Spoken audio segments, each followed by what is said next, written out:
Final question from me. Yeah. Is the beard natural? It's 100% glued on. Yes, don't tug on it. It will come off.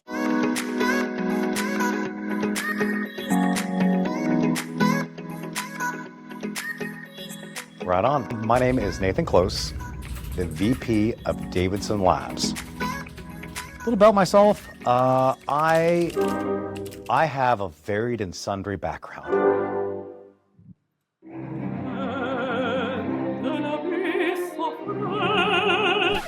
Like a lot of folks, I've done a lot of things. I've worked at blood banks. I've worked at newspapers. I've worked for quantum gravity startups. I've worked for HR third-party startups. I have worked in software. I've worked in simulation. I've worked in website development and IT. I've done a lot of different things for a lot of different people. At the end of the day, one of the things that I would say is a characteristic of my entire career, 20 plus years, is I deliver ideas for a living. Deliver ideas for a living. That's what I do. Every skill set, every brilliant person I've worked with, everybody that I have helped shepherd toward an end, all are around delivering an idea to a person in a way that experientially makes sense, technically makes sense, that has staying power, it sticks to the bones, and that they want to keep using again and again. That has been my background. Now, the reason I got into that background is when I went to school originally, started out singing opera. And so I'm a trained opera singer, and I was learning how to sing in other languages, and I came across this thing called the International Phonetic Alphabet, or IPA.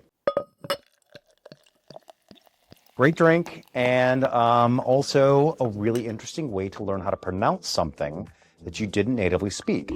And the idea of there being a medium to translate between a language you don't know into something that people can still experience, that kind of stuck to me in college. And so I actually transitioned away from opera because of this into linguistics, which is the study of language, not how to speak other languages, but the study of language.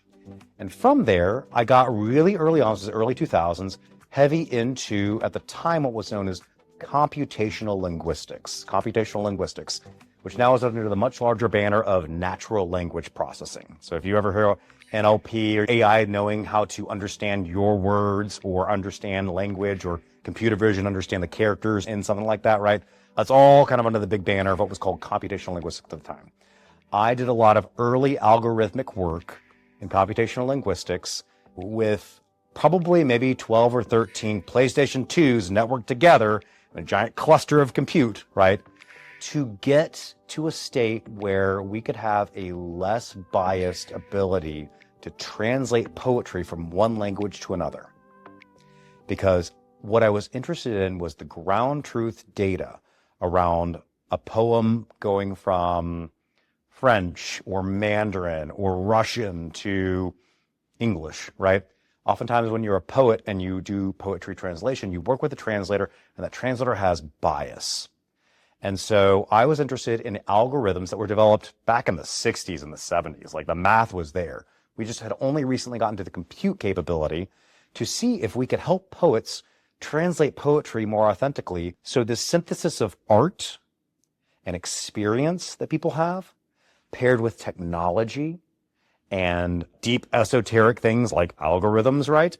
I was hooked since then. At Davidson Labs, my hope is that that core part of me, that trait of me, is something that will be unique in helping folks who have brilliant ideas and customers who have tough problems, hard problems, government gate problems, DARPA hard problems, right? You name it, to connect those dots. A lot of folks who are experts in their fields are good at collecting the dots. My job with Davidson Labs is to help connect them. I'm a creative technologist. That's it. I'm a creative technologist at heart.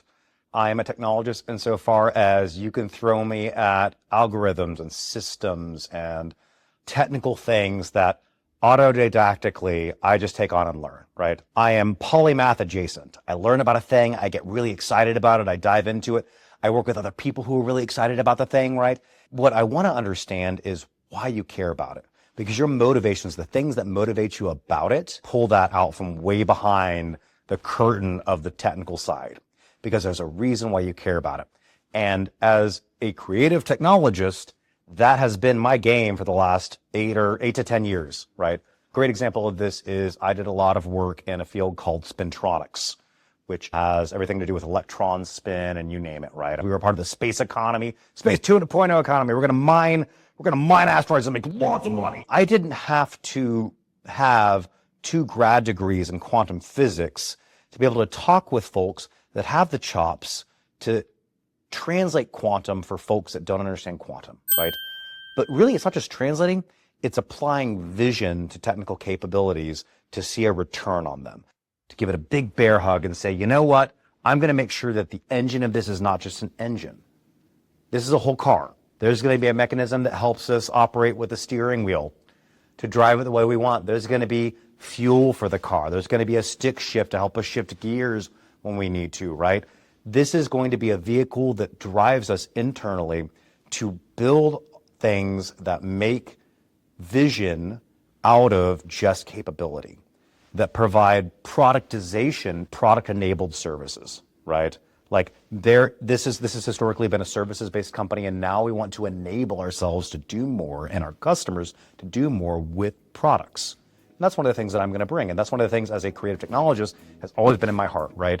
I want to make something real. I want to see it go from ideation into manifestation. It needs to become, right? And that is a little different than just being a typical creative. It requires connecting those dots and being present with the folks that can do it. Y'all have some brilliant, driven minds. There's a lot of energy and movement, and there's a lot of folks that are looking for a way to make R&D useful for themselves, for their customers, you name it. There are a lot of ideas that are floating around that maybe we haven't even been able to get to. There are ideas that are in motion right now. They're in motion. And day four, it's Thursday, started Monday, right? I am seeing, and I think I told Jameson this as a chief engineer. I told Jack Francis this. I told Patrick this. I've mentioned it in a couple of meetings with James and with Mandy, right? Y'all are doing some really healthy behaviors for what a company ought to be doing to make sense of its technical roadmap, to make sense of its enterprise goals. Y'all have overcome 70 or 80% of some of the problems that I watch myself and even other companies around town shooting themselves in the foot with. They're like, boom, right? And they're like, is it working? And everyone's like, it's bleeding.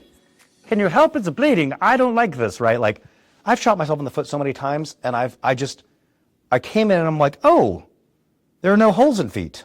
This is great. Y'all are on an outstanding trajectory, and you work well together with one another, and I'm really excited about that. I don't feel like I'm drinking from a fire hose. I feel like I'm watching water flow downhill. Doesn't have to take a lot of energy to go where it needs to go. I know that a lot of folks say open door policy, right? I would not even say open door policy. I'm ice cream truck policy. If you hear the ice cream truck song, come a running. I want to make sure that your voice is heard, that I am taking care of you, that I am serving what your needs are. I am not living in some esoteric, pie in the sky, like we had this thing called Davidson Labs and we're told about it, and now we've got this guy named Nate who's like coming in, right? No, like I am 100% Nate. Davidson Labs is the way that I enable you to succeed, right? So I want you to message me. So find me, Nate Klose. I'm in Teams. I'm on your email. You got my phone. I want to hear about you. At the core of who you are, there is a reason for the work that you do.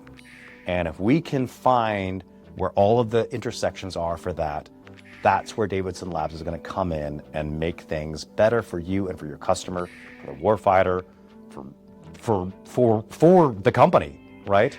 Because if I understand, when I understand that, when you message me and you let me know these things, it will help me get a sense of how I can best plug you into the thing that I've been doing and I want to keep doing here.